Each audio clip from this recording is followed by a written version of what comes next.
Inside this box is the worst laptop of all time. So here's the thing. I have actually get you in the knee.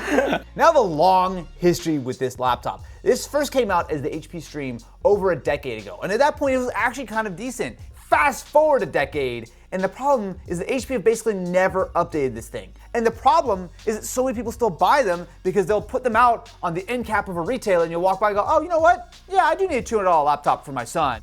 But, and I'm very afraid to say this, there's a new version which might have fixed some of this. The box literally says big time powerful and totally practical.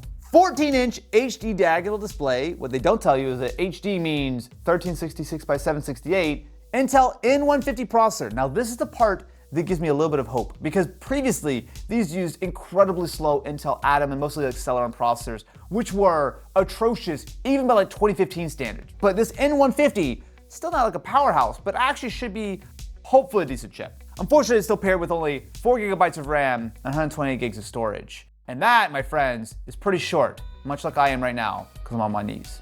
I paid $178 for this laptop. So let's take a look, my friends, to see if the HP Stream is finally not a hot pile of garbage. Well, they've got a new charger.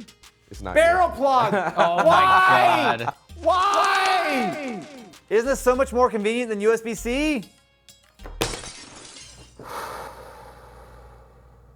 It's gonna be better this time. They do have a new finish on the actual plastic. It's still plastic, but it actually has like a nice sort of like matte, almost like sort of textured finish. So we have USB-A, HDMI, USB-C, which I think is not for power, unfortunately, headphone jack, and we also have our barrel plug and an additional USB port. I will say, I do like the shade of blue.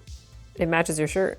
You know what? It's because I came prepared today. It might actually have a fan, and they've redone the keyboard too. Well, hold on a minute. Is that a trackpad that actually takes up a proportion of the... They really redid this. I love how he just completely glossed over the fact that like all of these details that you just liked right now are on the box in the picture. I don't read no pictures. I mean, there's flex, but again, we're talking about less than $200. That's acceptable. Hey, boy, that's a bad screen. The viewing angles are beautiful. Oh my God, it's a fin. You hear it? Now that might not sound like a good thing, but the problem is that the previous HP Streams, they were so underpowered, but they also didn't have a fan, which meant that they were like they were freaking cooking themselves. The screen is not good. I will still say it is still at 1366 by 768. I can kind of overlook that considering that almost every other part of this laptop seems like it's substantially improved. To set up your device using a screen reader, turn on Speakers aren't bad either. Did someone from HP finally see one of my videos? Did the giant billboard I put outside HP HQ saying, hey, please stop making the HP Stream or make it better? Did someone finally see that? What do we do now? I don't know, you now try it for a No, I don't know how to period make of an HP time. Stream video if it's not just me just hitting all over it. Am I supposed to say nice? Do I use it now? What Yeah. Is this actually finally not the worst laptop of all time, but actually kind of decent? To fully understand why I dislike the older HP Stream so much and why I think the new one is legitimately a big step forward, I brought out from our fleet of garbage old laptops a 2019 and a 2021 HP Stream for comparison. There are so many things about these older laptops that were just so difficult to live with. I was gonna say that one literally just flickered on and off. Did it? So actually, let's talk about this 2019 for a second.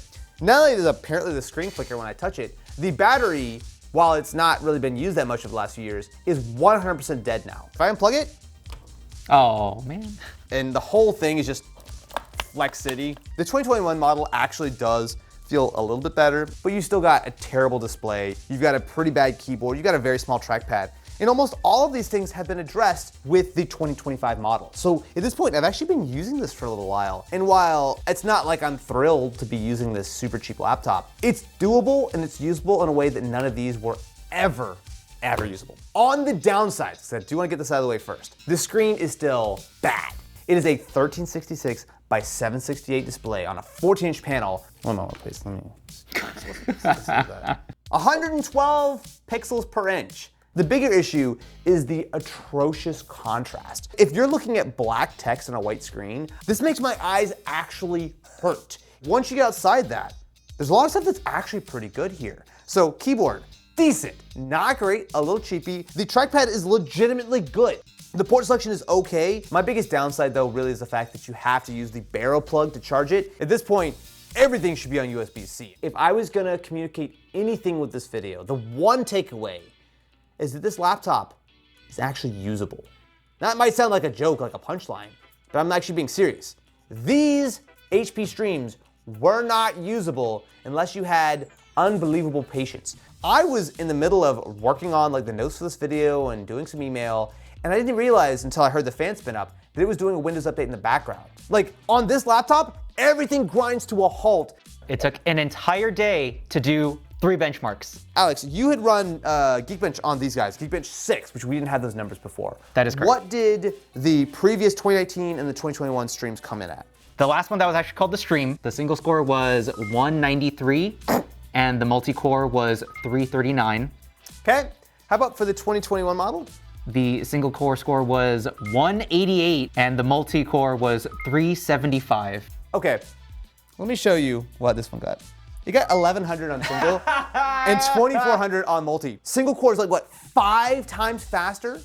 This, while I'm not gonna tell you it's a powerhouse, actually has the performance of a perfectly reasonable laptop. The main limits you run into aren't the processing power at all. This N150 is pretty decent. It's much more so the RAM, because all of these still ship with 4 gigs of RAM. This only has 128 gigs of storage.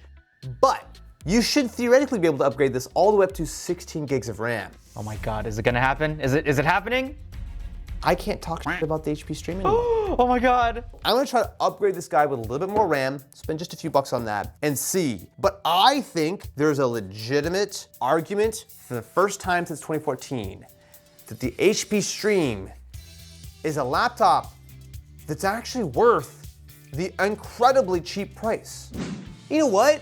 I have more nice things to say about the HP Stream. So I cracked it open, which was relatively straightforward. There's just 4 screws on the bottom. And inside, not only do you have access to the RAM, but in something that I didn't realize is that this actually has an empty M2 SSD slot. You can easily upgrade this with a 500 gig or even like a 1 terabyte SSD. I spent about $22 on my RAM to go from 4 to 8 gigs. And I also upgraded it with a 500 gigabyte SSD, which costs about $35. But those are the new prices. So this just uses DDR4 SODIMM. So if you have a laptop from the last like 8, 9, 10 years, you could probably steal some of those components out of that laptop and put it in the Stream. For a grand total of what, $230, $240, I now have a laptop which is actually straight up usable. Now, in previous HP Streams, you could also upgrade them a little bit, but the problem was is that even if you did throw more RAM at it, it was so slow with the processor that it didn't really matter. But with an N150, this actually has the performance to take advantage of 8 or 16 gigs of RAM quite nicely. If you were in the market for a $200-ish laptop, normally you've got the HP Stream, which was traditionally bad,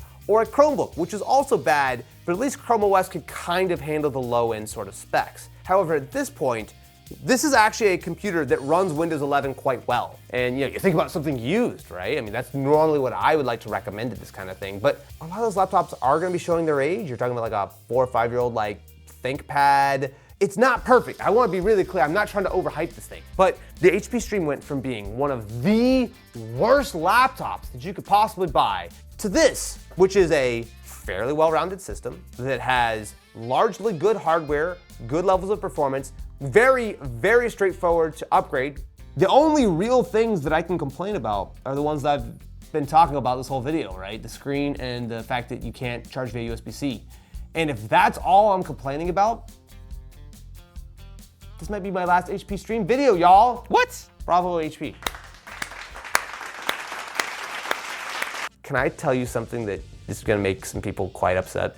Always. I recently came off of using the iPad exclusively for a month. I have not minded using HP Stream after that. If you want to learn more about that, definitely be sure to check out my video where I did, of course, spend 30 days using the iPad. Spoiler alert, wasn't all happy fun times. And if you want to learn more about the HP Stream, I'm sorry to say that I am no longer your guy. So if you're an enterprising YouTuber out there and you want to become the HP Stream News channel, well, it's a blank canvas for you, my friends, because I'm bowing out.